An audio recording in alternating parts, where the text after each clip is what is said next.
hermanos, nuevamente nos encontramos aquí con la escuela sabática en Aula 7. Estamos muy contentos y vamos a disfrutar mucho esta lección porque es una de las lecciones, la penúltima para terminar nuestras lecciones en este trimestre, segundo trimestre del 2022. Y queremos darle las gracias a todas las personas que se están conectando con nosotros y los que se irán a conectar para que disfruten con nosotros esta lección, esta histórica lección que es muy, muy importante para nosotros. Hemos aprendido bastante acerca de esta lección y queremos compartirlo con ustedes, lo más importante, ¿verdad? El nombre de la lección, José, príncipe de Egipto. Y con nosotros ahora la hermana Carolina que nos acompaña. Bienvenida, hermana, a esta nueva lección. Gracias, hermano. Para mí es un placer compartir, ¿verdad?, con usted y con todas nuestras personas que nos están viendo a través de las redes sociales esta hermosa lección que nos deja mucha enseñanza, pues José fue un hombre noble, ¿verdad?, del cual él se sometió completamente a la voluntad de Dios. El versículo podemos verlo en Génesis 41, el cual dice: dijo además Faraón a José: he aquí yo te he puesto sobre toda la tierra de Egipto. Amén. Dice la lección: José es ahora autoridad de Egipto y sus propios hermanos se postrarán ante él sin saber quién es. Los hermanos de José se humillarán cuando José los obligue a regresar con Benjamín. Y cuando la seguridad de Benjamín se vea amenazada, a su entender, suplicarán gracia ante este hombre poderoso a quien ven como faraón. Esta es una remembranza de lo que vamos a ver en esta lección. Estamos recordando qué fue lo que sucedió cuando José encontró nuevamente a sus hermanos, cuando sus hermanos se encontraron con él. Eso es lo que vamos a ver en la lección y lo que va a suceder en el camino, en lo que estudiamos la lección. Hay algo bien importante que vamos a ver en la lección que se llama el arrepentimiento de sus hermanos, que lo vamos a ver como si estuviéramos viéndolos de frente, cómo ellos se arrepienten de lo que hicieron en el pasado con José. Y también el mensaje de perdón para ellos, que será transmitido a través de las cosas que le van a suceder a ellos, ¿verdad?, ante la presencia de José. Sí. Adelante, hermano. Sí, si vemos acá, en el día domingo menciona y dice: José asciende al poder. Y algo muy importante que a mí me llamó la atención es que dice: el faraón elige a José para que se haga cargo, no tanto porque interpretó correctamente sus sueños y reveló el inminente problema de la tierra, sino porque tenía una solución a ese problema. Acá podemos ver algo que realmente Dios no solamente manifestó a través de sueños lo que él iba a hacer, sino que también le dio la sabiduría a José para poder enfrentar el problema. Y eso fue algo que Faraón tomó a bien y tomó en cuenta, y realmente se dio cuando él presentó y le dice y le da la solución. Me imagino que Faraón se ha de haber quedado sorprendida de cuánta sabiduría tenía este hombre, y eso fue lo que lo hizo prácticamente ponerlo en segundo lugar después de él. Exactamente, dice: políticamente el hecho de que el faraón designara a José como visir no es raro en el antiguo Egipto, donde se han documentado casos de visires extranjeros. Visir es la autoridad con el mayor cargo luego del gobernador. O sea que prácticamente era su ayudante directo, o era el que iba a tomar toda la responsabilidad, porque dice la Biblia que solamente el faraón no le daba la silla donde él se sentaba, porque toda la responsabilidad estaba bajo José. Era su brazo derecho. Así es, su brazo derecho. Dice: José tiene dos hijos cuyos nombres muestran la experiencia de José con la providencia de Dios, que ha transformado el recuerdo del dolor en gozo, Manasés, y la antigua aflicción en fecundidad, Efraín. Que ejemplo tan poderoso de cómo Dios convirtió algo malo en algo muy bueno, ¿verdad? Él estaba agradecido con el Señor aún, ¿verdad? Y entonces él usa los nombres de sus hijos para mostrar el agradecimiento al Señor y mostrar lo que él había pasado durante todo ese tiempo. Y eso es algo importante, porque si nosotros estudiamos detalladamente la vida de José, vemos que prácticamente era como decir venía algo malo y luego otra vez algo malo y algo malo, pero si vemos, la Biblia no nos dice de que José en algún momento se haya quejado, que él haya renegado, no, prácticamente él simplemente se sometió a la voluntad de Dios. Y él tenía esa plena convicción que en su momento pues Dios lo iba a liberar. Ni cuando estuvo preso, él en ningún momento dijo, oh miren, no. Él estuvo prácticamente con una paz que Dios le estaba dando. Para los que conocemos la historia de José, sabemos que él no pasó una juventud muy buena. Las situaciones que él vivió en el pasado fueron situaciones muy difíciles. Desde que estuvo con sus hermanos en casa, que sus hermanos no creían en él, de lo que él les platicaba acerca de sus sueños, nunca le creyeron y nació en ellos una envidia, ¿verdad? Y un rencor hacia él, que eso hizo que lo maltrataran. Después, cuando decidieron echarlo al pozo y venderlo, ¿verdad?, a unos mercaderes, venderlo como esclavo, esas fueron vicisitudes muy difíciles para él, pero me quedo admirado porque él verdaderamente creía en el Señor, tenía tanta fe en el Señor.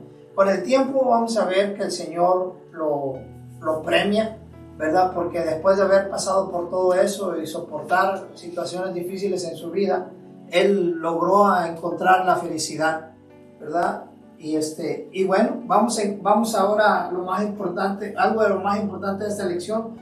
José afronta a sus hermanos, dice el tópico.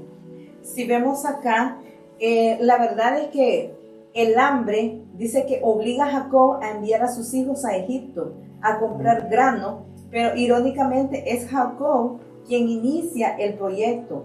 Recordemos de que ya en ese entonces ya él era un anciano, ¿verdad? Pero dice de que la necesidad, ellos no tenían nada que comer, y podemos ver de que en primer lugar esto se ve como un cumplimiento de los sueños de José, ¿verdad? El cual él en algún momento les había dicho de que ellos se iban a postrar ante él.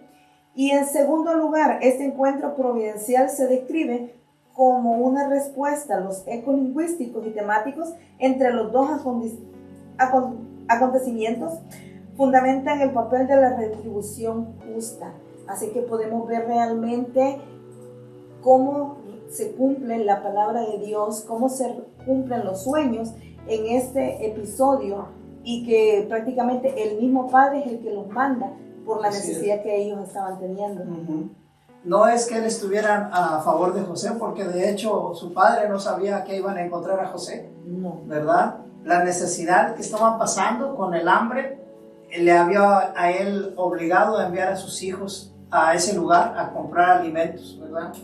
Dice, el carácter providencial de este encuentro se evidencia mediante dos símbolos fundamentales. En primer lugar, se ve como un cumplimiento de los sueños de José, el acontecimiento predicho en los sueños proféticos de José. Vuestros manojos se inclinaban al mío.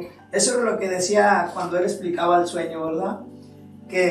Y ahora estaban viendo que estaban dando el resultado de los sueños que José ya les había platicado con anterioridad, en los cuales ellos no creían. Dice, los mismos 10 hermanos que se burlaron de José acerca de su sueño y dudaron de su cumplimiento, estaban presentes ante él. De hecho, los hermanos de José relacionan lo que les está sucediendo en ese momento con lo que le hicieron a su hermano unos 20 años atrás. Y decían el uno al otro, verdaderamente hemos pecado contra nuestro hermano, pues vimos la angustia de su alma cuando nos rogaba y no le escuchamos. Por eso ha venido sobre nosotros esta angustia. Estaban recordando como si fuera ayer, decimos nosotros, ¿verdad? Por lo que estaban pasando ahora y la angustia que ellos vieron en la cara de José. Entonces ahora les hace recordar que verdaderamente ellos estaban pecando ante Dios al haber hecho lo que hicieron con su hermano José, ¿verdad? Me imagino yo que fue algo muy triste para ellos. Sí, definitivamente. Y realmente una de las cosas que podemos ver es que recordemos de que José y Benjamín eran prácticamente los menores. Sí. Y ellos pues hasta cierto punto no tenían el privilegio, sino que recordemos que en aquellos tiempos el mayor tenía la primogenitura y era prácticamente el que daba las órdenes. Acá en este caso vemos, ¿verdad? La siguiente día, donde habla que Jacob sencillamente no podía permitir la partida de Benjamín. Era el único hijo que le quedaba con Raquel. Recordemos de que José y Benjamín fueron procreados en la vejez, ¿verdad? De Jacob. Y era su esposa amada, ¿verdad? Entonces él tenía miedo de perderlo, como ya había perdido a José. Y eso me imagino que para un padre, él tenía muchos hijos, pero era su hijo especial, prácticamente lo único que le quedaba del recuerdo de su esposa. Así es. Era muy doloroso para él, ¿verdad? Cuando los hermanos le pidieron que tenían que llevar a Benjamín. Otra vez, cuando la segunda ocasión les pidió el padre que fueran a recoger alimentos, ¿verdad? Es cuando Benjamín se reencuentra con José. Más bien José mira a Benjamín, ¿verdad? Y lo trata, le dice, José llama a mi hijo a Benjamín como una expresión tranquilizadora de afecto especial. Dice, Benjamín el menor, a quien se le sirve 5 veces más que a todos los demás hermanos, y sin embargo, este favoritismo no les molesta como sucedió cuando José era el favorito de su padre muchos años atrás, lo que llevó a su terrible accionar tanto hacia su medio hermano como a su propio padre. José y Benjamín eran los únicos hijos de Raquel y de Jacob, ¿verdad? Y por eso Jacob los quería mucho a ellos, ¿verdad? Ya en el pasado, para él, ya había perdido a José. Y en esta ocasión no quería perder a Benjamín, que era el único hermano, ¿verdad? Ya era el único hijo que había tenido con Raquel, porque a José ya lo había perdido. Pero vemos acá que menciona y dice de que cuando la presencia de Benjamín en este lugar es la que dominó los acontecimientos. Así y menciona de que es la única persona a la que José reconoció como hermano, porque menciona y dice que a los otros les llamó hombres. Así y solamente a Benjamín le llama hermano. Es decir, yo quiero entender que José hizo algo intencionalmente en ese momento, el de darle favoritismo a Benjamín, ¿verdad? Porque él quería ver en sus hermanos si sus hermanos iban a reaccionar con aquella envidia como cuando sucedió cuando estaban con su padre en la juventud. Eso era lo que él quería ver. Él quería saber si sus hermanos iban a tener la misma acción que habían tenido con él en el pasado. Eso es lo que él quería probar, si en realidad ellos tenían la misma envidia por Benjamín, considerando que era el único hijo que quedaba, ¿verdad? Pero al darse cuenta de que ellos habían cambiado, ya ellos habían cambiado de actitud, pienso de que ellos habían aprendido la lección al ver el sufrimiento quizás de Jacob, de cómo había llorado a su hijo. Así es. Lo dicen ellos mismos, ¿verdad? Lo dicen ellos mismos en la lección, que ya su padre había sufrido mucho al perder a su hermano, ¿verdad? Y yo pienso que en esos años, pero dice la lección que fueron un poco más de 20 años en los cuales el papá estuvo sufriendo por la falta de su hijo José, ¿verdad? Yo pienso que tuvieron suficiente tiempo para ellos reaccionar y pensar en lo que habían hecho. Para estos entonces, si nos fijamos nosotros, ellos ya no reaccionaron igual con el favoritismo de José hacia Benjamín. Lo tomaron diferente. Dice la lección, suponiendo todavía que José no comprendía su idioma, los hermanos conversaron libremente entre sí, de modo que le dieron una buena oportunidad para conocer sus verdaderos sentimientos y cómo deseaba probarlos aún más. Ante su partida ordenó que ocultaran su propia copa de plata en el saco del menor. Pero si vemos acá, esto él lo hizo prácticamente a propósito para ver cuál iba a ser la manera que ellos iban a reaccionar. Veamos que él les manda a que llenaran, ¿verdad?, los sacos de comida y les dice de que escondan su copa allí. Y lo cierto es que él menciona y dice de como que la copa era la que usaba él para la adivinación, pero dice de que no es porque él creyera que él adivinaba o que la capa tenía un poder, sino que lo hacían nada más como para a ellos recordarles, ¿verdad? Como para que ellos sintieran la culpa. Si quería provocar en ellos esa culpa de lo que habían hecho en el pasado, ¿verdad? Y ahora traerles todo al recuerdo, ¿verdad? A través de las acciones que José estaba haciendo sobre ellos, ¿verdad? La manera como hace a Benjamín favorito, la manera como les exige que lo traigan acá, ¿verdad? Dice en la lección, Benjamín, quien como invitado de honor tuvo acceso a la copa de José. Estamos en la parte donde explica la copa de la adivinación, como dijo usted, hermana, acerca de esa copa no le daba poder, ¿verdad? No. Esa copa era nada más una presentación de lo que él estaba tratando de desarrollar ante sus hermanos, ¿verdad? Todos sabemos que el poder de la adivinación y el poder de la sabiduría que tenía José venía directamente de Dios. Sí, una de las cosas que nosotros debemos de tomar en cuenta acá es, primero, la paciencia y aún la sabiduría que tuvo José, ¿verdad?, para tratar aún con sus hermanos, porque nosotros, ¿qué hubiéramos hecho en ese lugar? O sea, si nosotros hubiéramos pasado por todo esto, imagínense que nuestros hermanos nos hubiesen vendido y que a causa de que nos vendieron, después ser esclavos, estar en la cárcel, y al ver a nuestros hermanos allí, que estaban como que sin nada, ¿cómo hubiéramos reaccionado? Quizás nosotros lo hubiéramos reclamado, hubieran dicho, mira, o quizás no hubiéramos aprovechado el poder que teníamos en ese momento. Mas, sin embargo, José no actúa de esa manera, sino que José lo que hace, todo lo hace con sabiduría, porque él quería que ellos sintieran esa culpa, de manera de que ellos no volvieran a cometer el mismo error. Eso es algo muy importante, y para poder contenerse, ellos tenían que, para que José pudiera contenerse, realmente el Espíritu de Dios estaba con él. Exactamente. Y yo lo que miro la lección y la manera como José se comporta ante sus hermanos, yo pienso que él quiso sacarles a tirones y a pruebas el arrepentimiento de todo lo que habían hecho en el pasado. Casi los forzó a que analizaran todo el pasado, ¿verdad? Y lo trajeran al presente y compararan lo que estaba sucediendo ahora con lo que ellos habían hecho en el pasado. Y lo logran, ¿verdad? Como dice la lección al principio, mensaje de perdón para ellos, ¿verdad? Era lo que estaba tratando de decirles. Dice la lección, propone que lo tomen a él como esclavo. Bueno, después de lo que sucedió con la copa de plata que pusieron en el saco de Benjamín, ¿verdad? Él dice que va a dejar a Benjamín preso por esa situación. Pero uno de sus hermanos se ofrece a quedar preso en lugar de Benjamín, y que Benjamín vaya con su padre de regreso a casa, ¿verdad? Porque no quería darle otra vez ese sufrimiento a su padre. El de otro de sus hijos desaparecido, ¿verdad? Judá se presenta como un sacrificio, una sustitución cuyo propósito es precisamente afrontar ese mal que devastaría a su padre.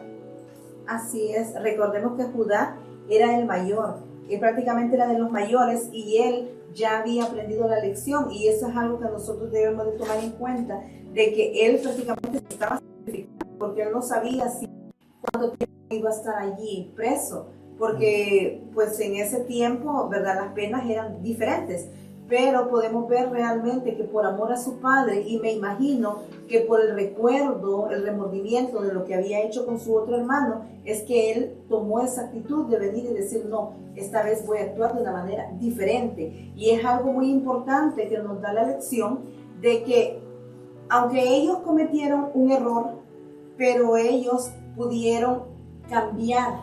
Y de igual manera, nosotros como seres humanos, ¿verdad?, igual todas las personas que nos están viendo, todos en algún momento fallamos y todos en algún momento cometemos un error, pero la lección nos enseña que podemos cambiar. Así hayamos hecho lo más malo, siempre Dios nos da una segunda oportunidad, y eso es lo maravilloso de nuestro Dios, que Él siempre nos está esperando a un arrepentimiento, a nos dar la oportunidad que nosotros podamos cambiar.